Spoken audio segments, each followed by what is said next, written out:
문희상 의원이 계획안으로 당선되었음을 선포합니다.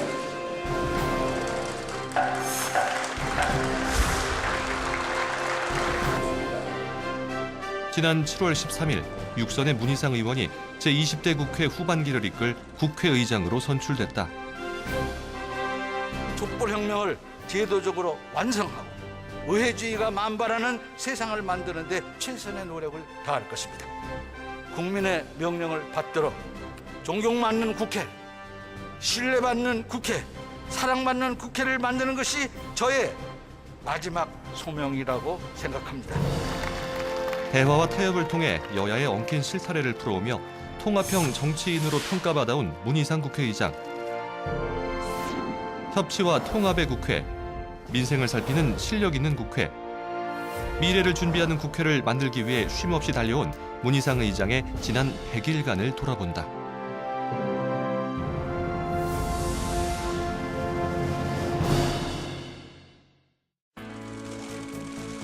제20대 국회는 협치가 최우선 과제다. 어느 한 정당도 과반을 획득하지 못한 상황에서 대화와 타협 없이는 아무것도 할 수 없기 때문이다. 제20대 후반기 국회의 수장이 된 문희상 국회의장 역시 협치의 중요성을 강조했다. 대화와 타협, 협치를 통한 국정 운영은 제20대 국회의 태생적 숙명인 것입니다. 후반기 국회 2년은 첫째도 협치, 둘째도 협치, 셋째도 협치가 최우선이 될 것임을 약속드립니다. 후반기 국회 2년은 협치를 통해서 민생이 꽃피는 국회의 계절이 되어야만 합니다. 협치와 민생을 꽃피우는 국회의 계절을 함께 열어갈 수 있기를 간곡히 부탁드립니다. 온 힘을 다해 전력 투구하겠습니다.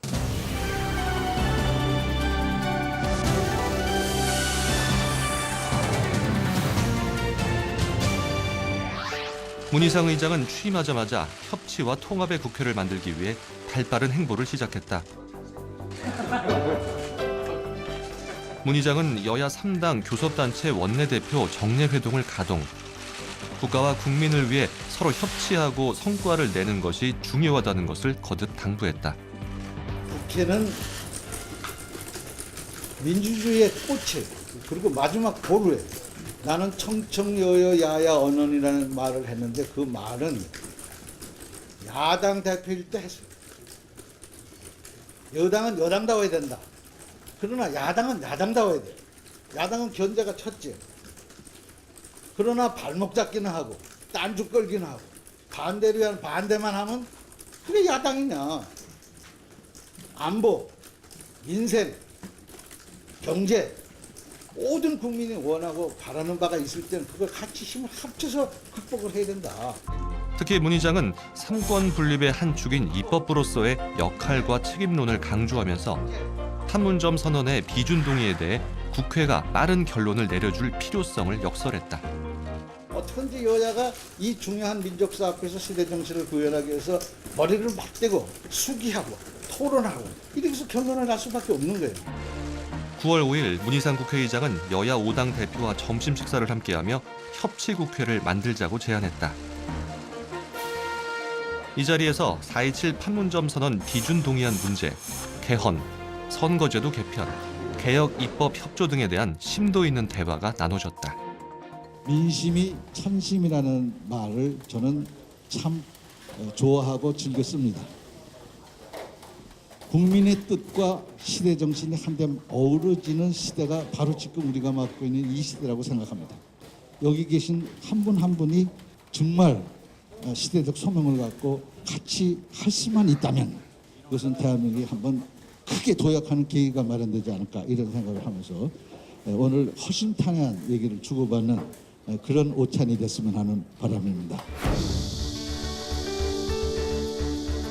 또한 경험과 경륜을 바탕으로 각종 현안을 풀어나가기 위해 문 의장과 5당 대표는 매월 정례 모임을 갖기로 했다.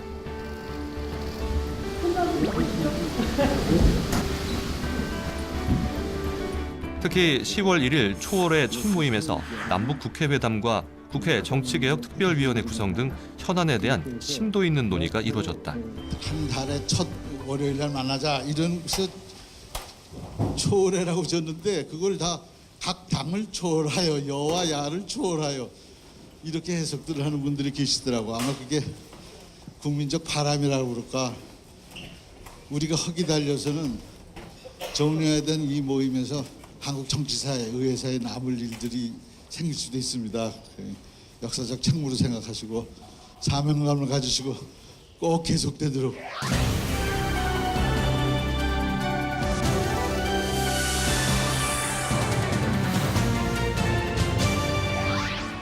국회가 국민의 뜻을 대표하는 대의기관으로서 역동성을 되찾아야 한다고 강조해온 문희상 국회의장. 산적한 현안들을 하나씩 풀어나가기 위해 민생을 살피는 실력 있는 국회를 약속했다. 문희상 의장의 일하는 국회의 첫 번째 구상은 국회의 생산성을 높이기 위한 적극적인 소위원회 활동 제시. 기능 위주로 설치됐던 소위원회를 법률과 현안사항을 전문적으로 심사하는 상설소위원회로 활성화하고 법안 심사소위를 정례화하는 방안이다. 소위의 활성화입니다. 나는 국회 들어올 때부터 계속 주장했어요. 소위, 여러분 소위가 여러분 기억 속에 혹시 있는지 모르겠어요. 나는 쟁쟁해요. 대한민국의 운명을 우지좌지한 것은 미국 의회 하원의 동아태 소위입니다. 동아태라는 것은 동북아시아 태평양 지역의 소위원회라는 위원회가 있어요. 거기서는 청문회를 마음껏 했어요. 여러분 솔라즈라는 위원장 기억하시고 프레이저 위원장을 기억하실 거예요. 프레이저 보고서에 소위 소위원장이 기억에 남는 그런 국회 운영을 해야 돼요. 전체 본회의 그리고 상임위원회 전체 회의 이것만 기다렸다가는 이것은 부재 하세월이에요. 그래서 소위가 많이 생기고 활성화돼야 되고 거의 매일 상시국회가 돼서 대한민국 연중 무휴로 열려야 됩니다.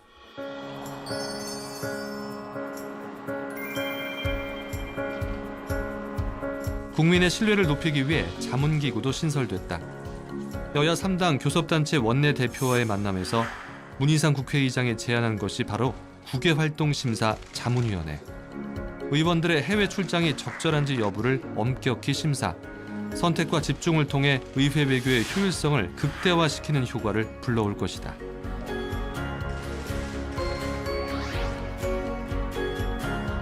국회 운영의 혁신 방안을 마련하고자 의장 직속 국회 혁신 자문위원회도 출범했다. 자문위원회는 국회의 인사혁신 방안과 예산의 투명성 제고와 합리적 운영 방안 등 국민들에게 신뢰받을 수 있는 국회가 되기 위한 시도들이 추진될 예정이다. 그 혁신이라는 게 그렇게 쉬운 건 아니죠. 죽을 각오로 사직생의 각오로 거듭나기 위해서 최선의 노력을 하지 않으면 스스로가 결심하고 결단하고 노력하지 않으면 결국은 혁신에 성공할 수 없다. 국민들이 원하는 국회의 신뢰도를 단 1%도 올리는 일이라고 그러면 저희는 각오가 돼 있으니 뼈를 깎는 아픔이 있더라도 할 각오가 돼 있으니 여러분께서 좀 지도해 주시고 이끌어 주시고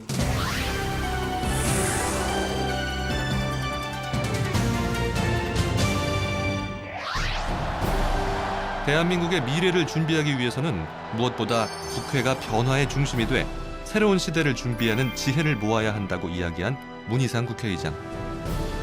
취임 초부터 힘을 실어온 핵심 과제는 개헌이다. 국회가 주도해 개헌을 완성하는 것이 국회의 사명이라는 생각 때문이다. 또한 문 의장은 개헌의 핵심으로 선거구제 개편을 꼽았다. 선거 때 득표수에 비례해 의원수를 정하는 연동형 비례대표제를 도입하는 것이 민주주의의 당연한 원칙이라는 게 문 의장의 주장이다. 완전히 새로운 대한민국을 향한 길, 촛불혁명의 정신을 완성하는 길, 국민의 신뢰를 회복하는 길은 국민의 명령인 개헌을 완수하는 것이라고 저는 생각합니다. 그동안 국민의 정치 의식과 사회는 성숙했고 31년 전 옷을 그대로 입기에는 너무 커져 있습니다. 이제 헌 옷을 과감히 벗어버리고 새 옷으로 갈아입을 때가 된 것입니다. 이는 혹한의 그 겨울 광장에 섰던 촛불혁명의 요구이기도 합니다. 올해 연말까지 여야가 합의된 개헌안을 도출할 수 있도록 국회의장으로서 최선의 노력을 다할 것을 다짐합니다. 세 차례 남북 정상회담을 통해 남북 관계에 새로운 도약을 준비하고 있는 2018년. 문희상 국회의장은 미래의 한반도 평화를 위해 국회 차원의 노력을 지속적으로 고민해왔다. 문 의장은 최태복 북한 최고인민회의 의장에게 보내는 친서를 통해 남북 국회회담을 제안했다. 남북 국회회담은 1985년 북한의 제안으로 처음 논의된 바 있습니다. 이후로도 수차례 제안과 논의가 있었지만 남북 국회회담은 성사되지 못했습니다. 남북 국회 사이에 대화의 통로가 열린다면 한반도 평화의 길을 굳건히 하는데 좋은 토대가 될 것이라고 생각합니다. 그렇지만 회담 성사 자체를 목적으로 하지는 않을 것입니다. 궁극적으로 한반도 평화에 대한 실질적인 기여 여부를 남북 국회회담 추진의 대원칙으로 삼겠습니다. 지난 9월 27일 최태복 북한 최고인민회의 의장은 개성 남북 공동연락사무소를 통해 문 의장에게 답신을 보내왔다.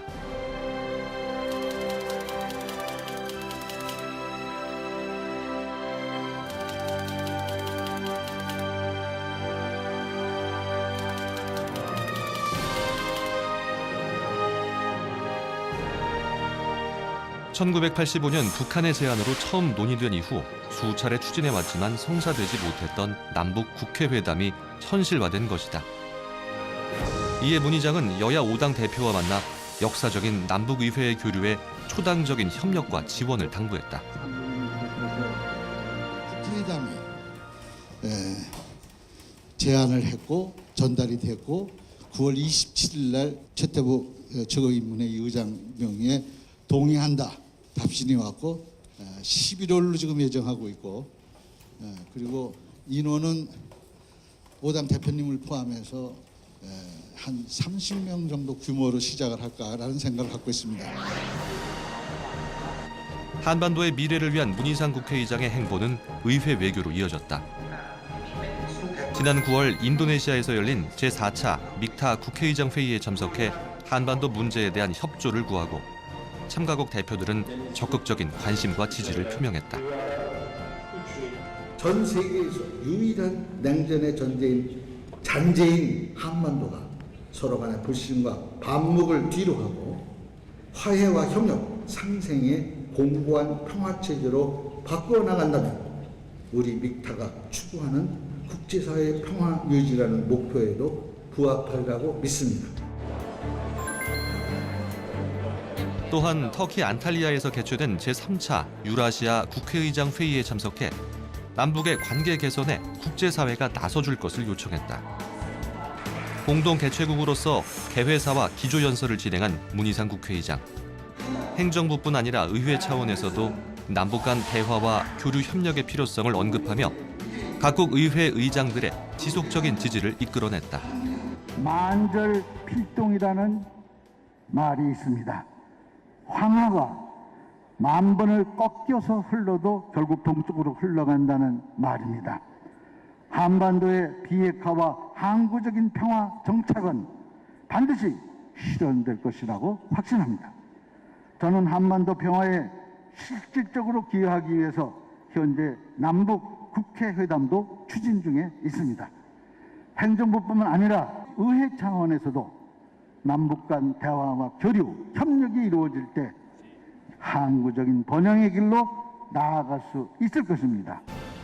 이러한 노력은 유라시아 의회 간 협력의 구체화 및 제도화 방안을 담은 공동선언문에 한반도 평화정착 지지 문구를 담는 성과를 만들어냈다.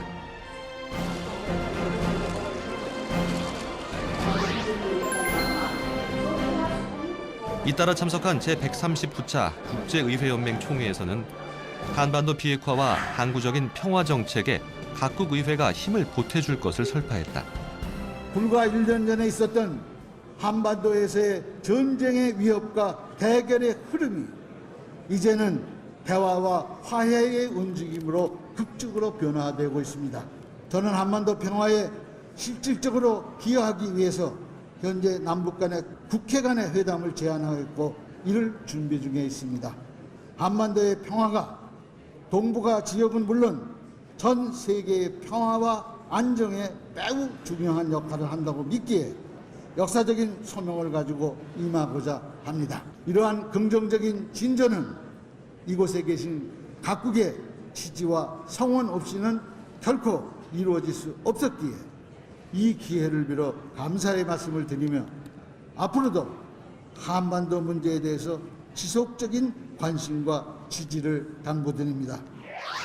아유, 반갑습니다. 예, 예. 미국 조야에서 아직도 그 우리들의 남과 북의 지금 그 관계를 삐딱하게 보고 오해하고 하는 부분이 많이 있는데 이걸 설득하기 위해서도 국회가 나서는 게 제일 효과적입니다. 그래서 내가 의장 되자마자 바로 남북 국회의담에 건의를 했고 짧은 기간 동안 다양한 의회 정상회교를 통해 대한민국의 평화로운 미래를 준비해온 문희상 국회의장. 문 의장의 이런 광폭 외교가 한반도 평화 정착의 마중물이 되고 있다. 지난 100일 동안 협치국회, 민생국회, 미래국회의 청사진을 제시한 문희상 국회의장. 통합과 협치로 국민에게 신뢰받는 민생국회를 만들기 위한 문 의장의 발걸음은 더욱 빨라질 것이다. 역설적이게도 국회는 늘 비판의 대상이지만 가장 강력한 개혁의 주체이기도 합니다. 때문에 대의민주주의 우회주의에서 국회는 민주주의의 꽃이며 최후의 보루입니다. 국회가 펄펄 살아있을 때 민주주의도 살고 정치도 살았습니다. 지금 당장은 국회가 국민의 눈높이를 따르지 못하는 못난 모습입니다. 그래도 국회의원 한 사람 한 사람이 국가와 국민, 지역과 기층을 대표한다는 긍지를 갖고 있습니다. 호시 우행의 자세로 변화하도록 노력하겠습니다.